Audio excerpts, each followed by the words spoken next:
Sejam todos muito bem-vindos a mais um Condomínio em Pauta. O assunto de hoje é reciclagem em condomínios. Vamos discutir o que é possível, como deve ser feito, entre outras coisas. Os nossos convidados de hoje são Karina Mello, gestora ambiental. Seja muito bem-vinda. Muito obrigada.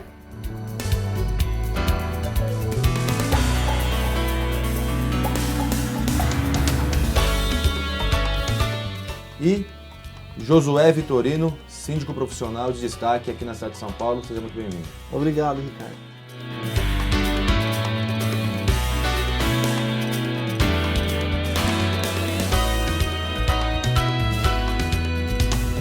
Começar de maneira abrangente, perguntando qual é a maneira adequada de se realizar uma reciclagem dos resíduos dentro de um condomínio.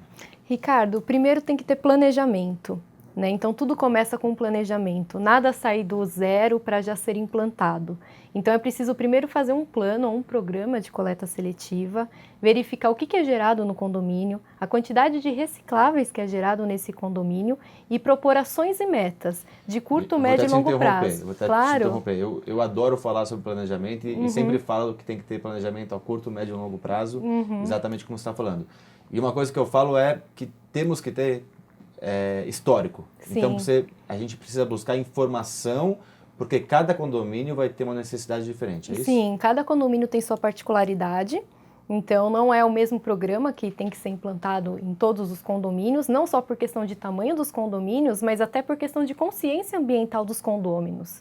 Então, tudo você tem que planejar e fazer o que a gente chama de diagnóstico da situação atual, que é justamente você levantar o que realmente acontece no condomínio, quais são as dificuldades e quais são os projetos também já em andamento, que nós temos alguns condomínios que já estão mais avançados nessa questão.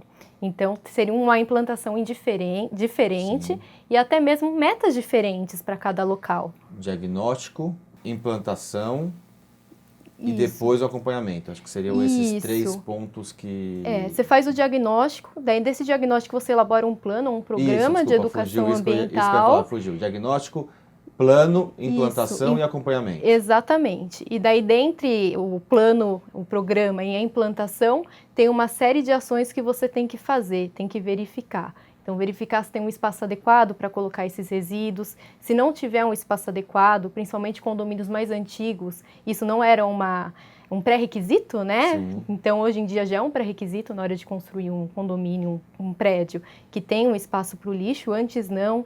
Os que não possuem, verificar onde que vai ficar esse lixo, o espaço adequado, a forma de armazenamento, né? Como que vai fazer a separação, como que vai se dar essa separação, porque pode ser que o condomínio ele tenha empresa terceirizada trabalhando ou funcionários próprios. Vamos chegar lá. Deixa eu voltar aqui voltar aqui para o nosso síndico. Síndico, você me contou que num dos seus condomínios você tinha um problema e você implantou a coleta no primeiro momento sozinho e depois pediu auxílio de uma gestora ambiental que está aqui presente. Exatamente, Ricardo. Hoje, como a Karina falou, a maior dificuldade dos condomínios é espaço e também se adequar à coleta seletiva, até porque nós começamos a fazer esse trabalho de coleta, mas não sabemos o que recicla, o que não recicla, como adequar esse espaço. Então, o que eu fiz nesse condomínio? A primeira coisa foi adequar um espaço. A partir do momento que o espaço estava adequado, precisava usar esse espaço da melhor maneira. E aí foi quando eu busquei um profissional da área qualificado para estar fazendo um programa para nós conscientizarmos os moradores, porque o síndico ele tem que ter a consciência que não é uma imposição, é uma conscientização, é um trabalho de cidadania. E hoje o morador ele quer reciclar, ele quer ajudar, mas falta informação. E é importante, né, ter uma especialista norteando isso, né? O síndico não chamar a responsabilidade, porque hoje tem muito síndico que consulta o Dr. Google, né? E aí faz tudo implantando conforme o Dr. Google, mas um especialista acho que é primordial nesse processo. Eu acredito, Ricardo, que seja fundamental. Karina, a gente fez esse diagnóstico. Uhum. Primeiro que não adianta ser só o síndico, né? Tem que ter um Claro. envolvimento da coletividade, Com né? certeza. Se tiver um grupo gestor Uhum. que... E não só isso, mas também depois é o envolvimento de todos os que trabalham ali também no condomínio, né? Então a gente não limita essa ação ao síndico e nem somente aos condôminos. Todo mundo tem que ser envolvido para que o programa realmente funcione. Perfeito. Então, Vamos isso tem que fazer ser um considerado. caminho aqui, depois a gente volta nessa parte de planejamento. Claro. Como que é? O condômino tem que separar? O que ele tem que separar? Depois de separado, vai para uma lixeira diferente? Isso. O que o funcionário do condomínio tem que fazer ou terceirizado? Queria que você passasse esse ponto Como eu passo a falei, em passo. cada condomínio pode ter uma ação diferente, Sim. mas de uma forma geral, o condômino realiza uma separação prévia desse material e essa separação a gente brinca que é um trabalho de formiguinha, porque envolve a conscientização ambiental e muitas pessoas não sabem ainda o que é reciclável e o que não é. Isso gera dúvidas e é normal, Sim. né? Todo mundo tem dúvidas. Então, o primeiro ponto é conscientização. Daí depois é fazer uma sinalização de forma que as pessoas entendam de uma maneira fácil o que ela vai colocar na lixeira do reciclável e o que ela vai colocar na lixeira do não reciclável. Na lixeira do reciclável, tudo que é reciclável, não vai Isso. separar os recicláveis. Não vai separar. Por que não vai separar nesse momento? Na verdade, depende do condomínio e do grau de conscientização das pessoas já. Quando é o início da coleta seletiva, quando a gente dá o start no programa, em um condomínio que não tem nenhum tipo de ação, as pessoas têm dúvida do que tem que separar e muitas vezes, se você adotar o sistema de separação por tipo, vai ocorrer misturas e não vai ser eficiente. Então, aí a gente começa pela separação geral dos resíduos sólidos e daí, para fazer a separação por tipo, a gente vai verificar se tem uma empresa terceirizada que vai fazer essa separação por tipo do que foi separado do reciclável, para ninguém ficar mexendo com lixo de banheiro, lixo orgânico, né? Porque esses sim, eles são os mais contaminantes e os que podem trazer até algum problema de saúde pública. E a gente conscientiza também os condôminos a fazerem a lavagem, a higienização prévia desse material. Perfeito. Não precisa gastar água para isso, mas dá um jeito de não também entregar o copinho do Danone com muito Danone. resíduo, com Danone, muito Danone. Então, entregar o mais limpo possível. Né? Ajudar no processo. Exatamente. Em locais que não tem como fazer a separação por tipo na lixeira, também dá para fazer a reciclagem, simplesmente separando em recicláveis e não recicláveis. Então, depende também do destino final que você vai dar. Se você vai comercializar, se você não vai comercializar. Vamos chegar lá. Síndico, Josué. Esse trabalho primeiro de conscientização e depois de explicar o que deve ou não ser colocado na lixeira de resíduos. Como que foi implantado no seu condomínio? Esse planejamento foi realizado? Porque também não adianta colocar no elevador uma bíblia, né? Tudo escrito que ninguém vai ler, tem que usar comunicação visual, assertiva. Isso. Queria que você falasse um pouco dessa sua experiência.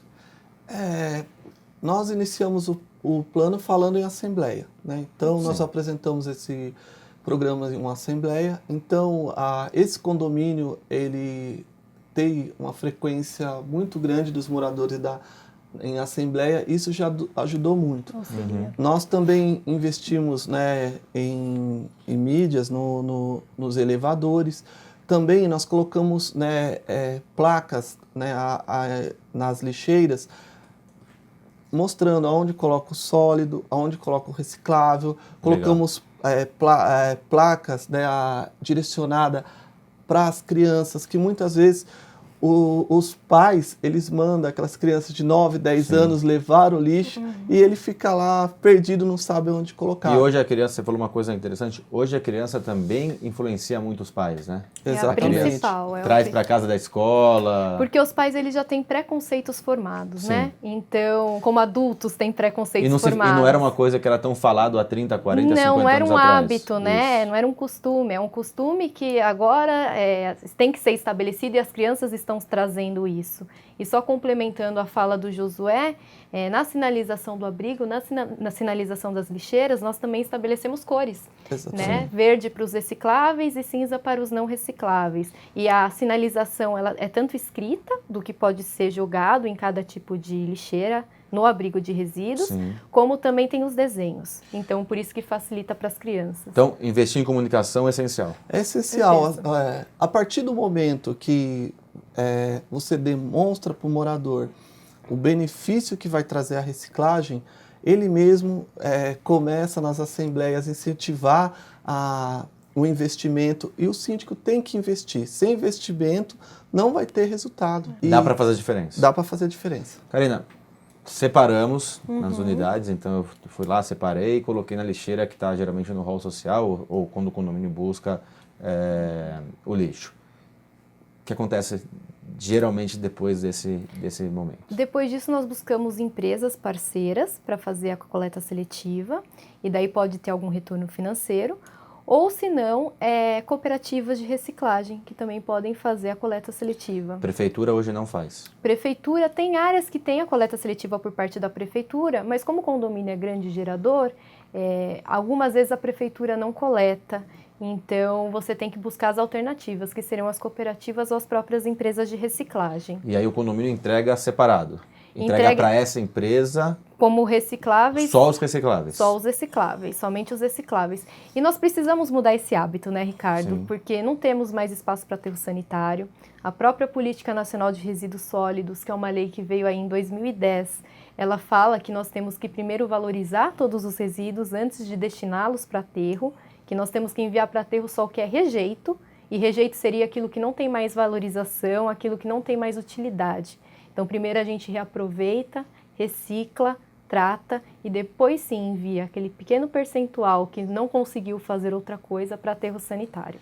Quero que você fale mais sobre isso, eu quero que você fale até um pouco sobre compostagem, que acho que é uma coisa interessante para a gente falar. Quero que você fale, você falou que é possível ter uma devolutiva financeira para o condomínio, eu queria que você explicasse também sobre isso, dificuldades que nós temos na implantação e como que a gente pode resolver essas dificuldades. Antes de vocês responderem essas perguntas, eu vou chamar um quadro que chama Síndico de Sucesso, Olho na Tela.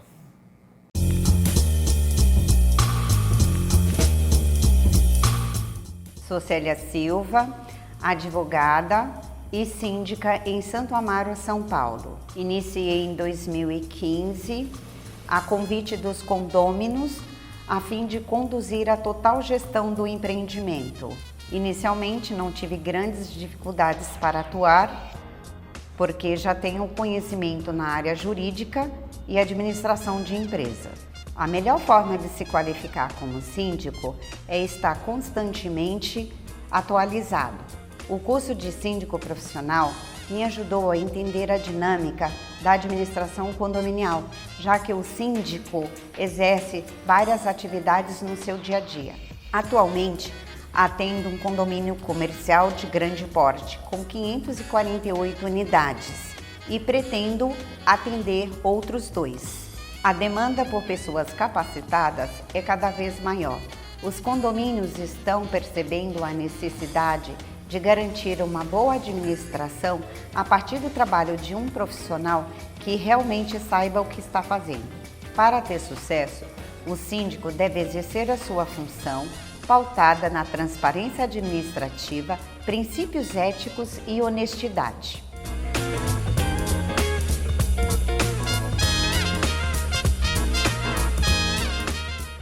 Bom, estamos de volta. Já deixei algumas perguntas para vocês no ar.